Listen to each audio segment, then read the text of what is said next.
Hello friends, ఈరోజు మీకు ఒక స్పెషల్ కార్ని అయితే చూపించబోతాను. ఈ కారు మళ్ళీ చాలామందికి తెలిసే ఉంటుంది, ఎందుకంటే ఫాస్ట్ అండ్ ఫ్యూరియస్ మూవీస్ చూసే వాళ్ళకి. అందులో డామినిక్ టొరంటో ఉంటాడు కదా, డామినిక్ టొరంటో ఇదే కారుని డ్రైవ్ చేస్తాడు. అయినా తెలియని వాళ్ళ కోసం అయితే చెప్తున్నాను. ఈ కార్ వచ్చి 1969 డాడ్జ్ చార్జర్ 426 హెమీ. ఇందులో ఉన్న ఇంజిన్ వచ్చి V8 ఇంజిన్, మ్యాగ్నమ్ ఇంజిన్ అంటారు. ఇది వచ్చి 425 హార్స్ పవర్ ప్రొడ్యూస్ చేస్తుంది. రా పవర్, ఎటువంటి కంట్రోల్ అనేది ఉండదు. ఆ టైంలో వచ్చిన కార్స్లో బెస్ట్ కార్స్ ఇవి.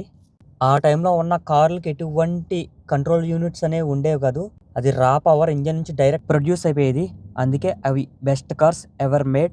అలాగే కొంతమంది వీటికి సూపర్ చార్జర్ అటాచ్ చేస్తారు. సూపర్ చార్జర్ అటాచ్ చేస్తే అవి 1000 హార్స్ పవర్ వరకు టచ్ అవుతాయి. తెలుసు కదా, మనం మూవీలో చూసాం కదా, డామినిక్ టొరంటో కార్కి ఎదురు ఉంటుంది కదా బానెట్ పైన, దాన్నే సూపర్ చార్జర్ అంటారు. బేసిక్గా స్పోర్ట్స్ కార్స్ ఇష్టపడే వాళ్ళు 2 టైప్స్ ఉంటారు. ఒకరు వచ్చి నార్మల్గా స్పోర్ట్స్ కార్స్ ఇష్టపడే వాళ్ళు అయితే, రెండో వాళ్ళు వచ్చి ఇలాంటి మజిల్ కార్స్ ఇష్టపడే వాళ్ళు. మీరు ఏ కార్స్ ఇష్టపడతారనేది కామెంట్ చేయండి. మీకోసం మరెన్నో ఇలాంటి ఇంట్రెస్టింగ్ వీడియోలు చేస్తాను. నా ఛానల్ని సబ్స్క్రైబ్ చేయండి. ఈ వీడియో కనుక మీకు నచ్చిందంటే లైక్ చేయండి. అలాగే మీ ఫ్రెండ్స్ కార్ లవర్స్ ఎవరైనా ఉంటే వాళ్ళకి షేర్ చేయండి. అలాగే మీ ఫేవరెట్ మజిల్ కార్ ఏంటనేది కింద కామెంట్ చేయండి.